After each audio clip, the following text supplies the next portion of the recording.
भगवती तुलसी की कथा। दोस्तों, यह एक शिव पुराण का बड़ा सुंदर प्रसंग है। तो आइए, भगवती तुलसी की कथा कुछ इस प्रकार है, जानते हैं विस्तार पूर्वक। एक बार देवराज इंद्र देवगुरु बृहस्पति के साथ भगवान शिव का दर्शन करने कैलाश गए। महादेव ने दोनों की परीक्षा लेनी चाहिए, इसलिए रूप बदलकर अवधूत बन गए। उनके शरीर पर कोई वस्त्र न था। उनका शरीर जलती हुई अग्नि के समान धधक रहा था और अत्यंत भयंकर नजर आते थे। अवधूत दोनों के रास्ते में खड़े हो गए। इंद्र ने एक विचित्र पुरुष को रास्ते में खड़े देखा तो चौंके। इंद्र को देवराज होने का गर्व घेरने लगा। उन्होंने उस भयंकर पुरुष से पूछा, तुम कौन हो? भगवान शिव अभी कैलाश पर विराज रहे हैं या कहीं भ्रमण पर हैं?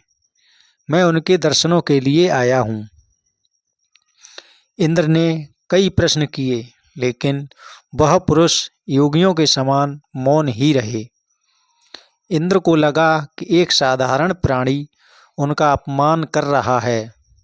उनके मन में देवराज होने का अहंकार उपजा, जो क्रोध में बदल गया। इंद्र ने कहा, मेरे बार बार अनुरोध पर भी तू कुछ नहीं बोलकर मेरा अपमान कर रहा है। मैं तुझे अभी दंड देता हूँ। ऐसा कहकर इंद्र ने वज्र उठा लिया। भगवान शिव ने वज्र को उसी समय स्तंभित यानी जड़ कर दिया। इंद्र की बाँह अकड़ गई। भगवान अवधूत क्रोध से लाल हो गए। बृहस्पति उनके चेहरे पर आई क्रोध की ज्वाला को देखकर समझ गए कि ऐसा प्रचंड स्वरूप महादेव के अतिरिक्त किसी का नहीं हो सकता। बृहस्पति शिव स्तुति गाने लगे। उन्होंने इंद्र को भी महादेव के चरणों में लेटा दिया और बोले, प्रभु, इंद्र आपके चरणों में पड़े हैं, आपके शरणागत हैं। आपके ललाट से प्रकट अग्नि इन्हें जलाने को बढ़ रही है। हम शरणागतों की रक्षा करें। बृहस्पति ने विनती की, प्रभु, भक्तों पर आपकी सदा कृपा बरसती है। आप भक्त वत्सल और सर्व समर्थ हैं। आप इस तेज को कहीं और स्थान दे दीजिए ताकि इंद्र के प्राणों की रक्षा हो सके। भगवान रुद्र ने कहा, बृहस्पति, मैं तुम पर बहुत प्रसन्न हूँ। इंद्र को जीवन दान देने के कारण तुम्हारा एक नाम जीव भी होगा।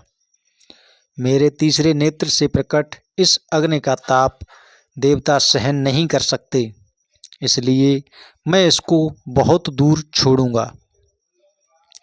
महादेव ने उस तेज को हाथ में धारण कर समुद्र में फेंक दिया। वहां फेंके जाते ही भगवान शिव का वह तेज तत्काल एक बालक के रूप में परिवर्तित हो गया। सिंधु ने उद्भव होने के कारण उसका नाम सिंधुपुत्र जलंधर प्रसिद्ध हुआ। जलंधर, जिसका नाम शंखचूड़ भी हुआ, शिव के तेज से उत्पन्न हुआ था। इस कारण परम शक्तियों से संपन्न था। वह देवों से भी ज्यादा शक्तिवान था। वह उस तेज से पैदा हुआ था जो इंद्र को समाप्त करने वाला था। इसलिए असुरों ने उसे अपना राजा बनाया। अवधूत रूप में यह लीला करने के बाद महादेव अंतर्ध्यान हो गए। इंद्र के गर्भ का भंजन भी हुआ। भगवान के दर्शन भी हो गए। तुलसी से जुड़ी एक कथा बहुत प्रचलित है। श्रीमद् देवी भागवत महापुराण में इसके अवतरण की दिव्य लीला कथा भी बनाई गई है। एक बार शिव ने अपने तेज को समुद्र में फेंक दिया। उससे एक महातेजस्वी बालक ने जन्म लिया। यह बालक आगे चलकर जालंधर के नाम से पराक्रमी दैत्य राजा बना। इसकी राजधानी का नाम जालंधर नगरी था।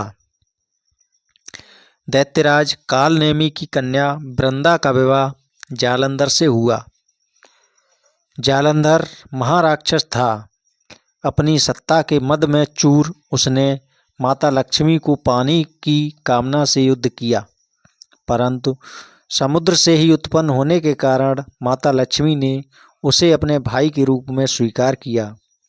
वहां से पराजित होकर वह देवी पार्वती को पाने की लालसा से कैलाश पर्वत पर गया। भगवान देवाधिदेव शिव का ही रूप धरकर माता पार्वती के समीप गया, परंतु माँ ने अपने योग बल से उसे तुरंत पहचान लिया तथा वहां से अंतर्ध्यान हो गई। देवी पार्वती ने क्रुद्ध होकर सारा वृतांत भगवान विष्णु को सुनाया। जालंधर की पत्नी वृंदा अत्यंत पतिव्रता स्त्री थी। उसी के पतिव्रत धर्म की शक्ति से जालंधर न तो मारा जाता था और न ही पराजित होता था। इसलिए जालंधर का नाश करने के लिए वृंदा के पतिव्रत धर्म को भंग करना बहुत जरूरी था।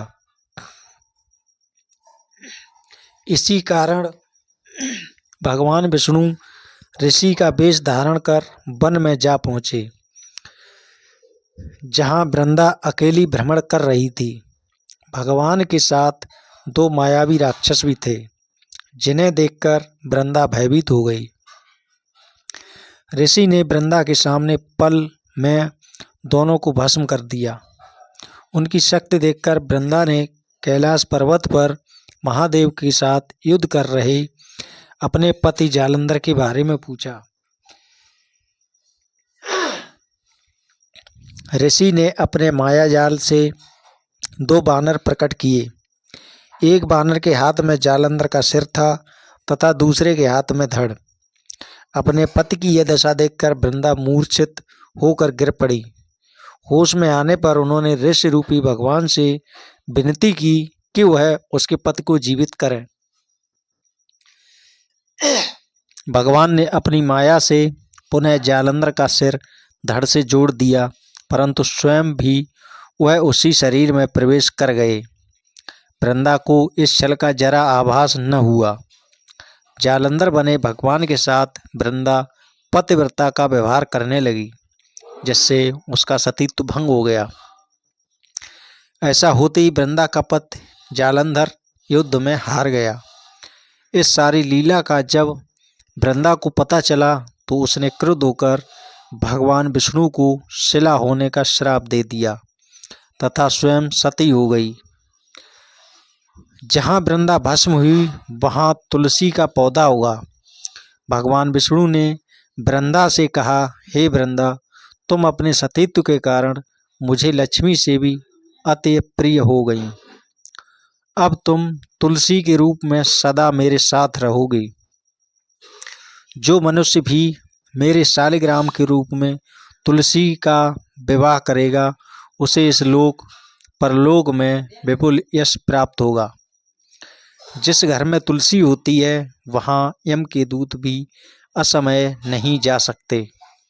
गंगा व नर्मदा के जल में स्नान तथा तुलसी का पूजन बराबर माना जाता है। चाहे मनुष्य कितना भी पापी क्यों न हो, मृत्यु के समय जिसके प्राण मंजरी रहित तुलसी और गंगा जल मुख में रखकर निकल जाते हैं, वह पापों से मुक्त होकर वैकुंठ धाम को प्राप्त होता है। जो मनुष्य तुलसी व आंवलों की छाया में अपने पितरों का श्राद्ध करता है, उसके पितर मोक्ष को प्राप्त हो जाते हैं। उसी दैत्य जालंधर की यह भूमि जालंधर नाम से विख्यात है। सती वृंदा का मंदिर मोहल्ला कोट किशनचंद में स्थित है। कहते हैं इस स्थान पर एक प्राचीन गुफा थी जो सीधी हरिद्वार तक जाती थी। दोस्तों, यह कहानी आपको कैसी लगी कमेंट करके ज़रूर बताएं और हमारे YouTube चैनल के शाक्या स्टोरी को देखें और सब्सक्राइब करें। वीडियो अगर पसंद आया हो तो दोस्तों को शेयर करना ना भूलें। धन्यवाद।